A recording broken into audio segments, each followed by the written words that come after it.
my advice is to please see it as a part of the currency management operations of the Reserve Bank. Let me put it, clearly, and that is the primary purpose which we have followed. You have also raised questions about why time is given up to 30th September. You see, unless you give a particular time, unless you specify a particular time, the process will not reach a stage of finality. And you have to give a time so that the announcement is taken with the seriousness. It is taken seriously and people come and exchange their notes.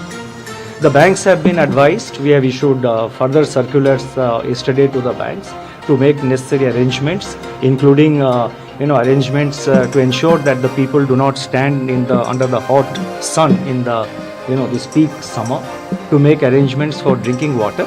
But I do not expect kind of a rush in the bank branches. Through you, I would like to appeal to all the viewers. There is no reason to sort of rush to the bank. Take your time. 4 महीने की समय दी गई है.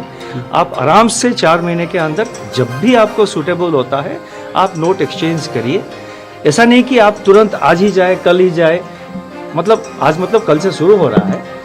ये नहीं कि आप तुरंत बैंक में जाके रश करें और इसको करें. आराम से करिए. Take your time.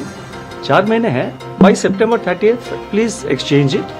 And time is given up to September 30th so that it is taken seriously.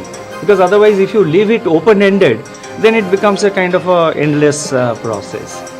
You have also raised the question after 30th September, yes. What? Now we expect most of the notes to come back. That is our expectation at this stage. We will see how much notes come back. And as we approach 30th, we will decide, at that stage. And the legal tender character, we have said that it continues. We have not said that, this will happen or that will happen. Through you, let me assure all of you, let me assure every viewer, let me assure also the readers of the print media, and also let me assure, so many people, Indians who are living abroad, or who have gone on a foreign trip for a long foreign trip. There are elderly people who visit their children in the United States or other countries for 6 months and all. There are many Indian youngsters with H1B visa who are working in the US and other places. There are many Indians who live abroad.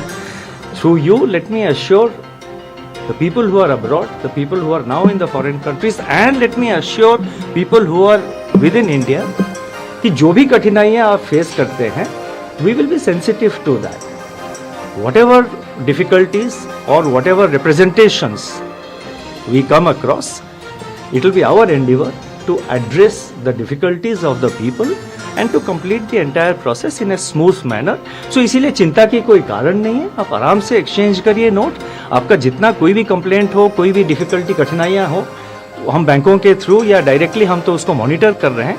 जितना इस type का problem आएगा उसको हम address करेंगे. इसमें 30 सितंबर की बात वाली बात हिंदी में बता दीजिए. मेरा 30 सितंबर वाली बात आप हिंदी में बता दीजिए सर. नहीं आप सर देखिए मैं आता हूँ.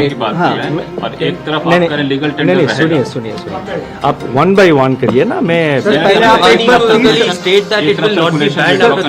सर एक मिनट सर, हिंदी में सितंबर 30 की बात कर रहे हैं. एक तरफ लीगल टेंडर रहेगा. नहीं मैंने सुन लिया, आपका क्वेश्चन सुन लिया. मैं अभी उत्तर देता हूँ, लेकिन एक एक करके पूछिए ना. अगर 4 लोग पूछेंगे तो मैं क्या होगा लोगों को.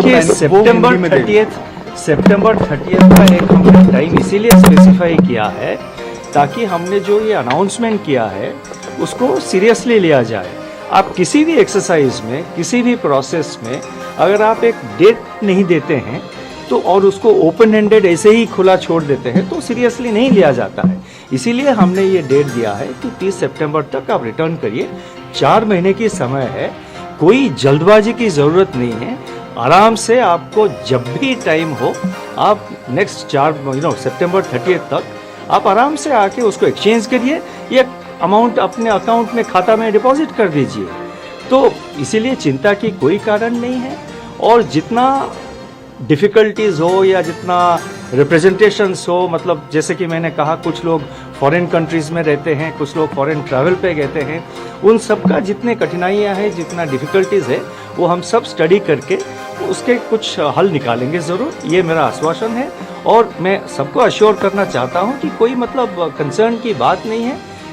आरबीआई के जो करेंसी मैनेजमेंट ऑपरेशंस है, ये इसका एक हिस्सा है। अगर 3,62,000 करोड़ रुपए 30 सितंबर देखिए मैं तो देखिए मैंने आप एक रुक रहिए, अब 5 क्वेश्चन का तो एक ही लक्ष्मण please look, I will answer each and every question. I will start here. I will go round. So therefore, please have patience. Sir अगर सवाल ये है कि एक तरफ आप करें करेंसी सर्कुलेशन से विड्रॉ कर रहे हैं, दूसरी तरफ आप कर रहे हैं कि लीगल टेंडर रहेगा। लोग ये कह रहे हैं कि जब सर्कुलेशन से विड्रॉ कर रहे हैं हम उससे खरीदारी कर नहीं सकते, तो लीगल टेंडर रहने का मतलब क्या है? नहीं, खरीदारी क्यों नहीं कर सकते हैं? No, but then others will. Yes, please. कल इसका जवाब दीजिए। No, I have read the newspapers. हम भी न्यूज़पेपर पढ़ते हैं, हम भी टेलीविजन देखते हैं। आप ऐसे रुकिए आप। अब दुकानों में अगर कोई एक्सेप्ट, वैसे मैं आपको एक बात बताऊं, पहले से भी कई छोटे छोटे दुकान में 2000 के रुपए के नोट एक्सेप्ट नहीं करते थे। ये कोई नई बात नहीं, कल से शायद बढ़ गया है कुछ। पहले भी मैंने खुद एक्सपीरियंस किया है। मेरे जानकारी के जितने लोग हैं उनका भी यही एक्सपीरियंस है। वो जब 2000 रुपए की नोट लेके जाते हैं कोई फ्रूट शॉप, कोई ठेले वाले के पास, कोई छोटे दुकान, वो कहता है कि सर मेरे पास चेंज नहीं है, आप ऐसा करिए, आप वो इसमें QR कोड में वो डिजिटली पेमेंट कर दीजिए ना, यहाँ पे लगी हुई है QR कोड, आप मोबाइल निकालिए पेमेंट कर दीजिए।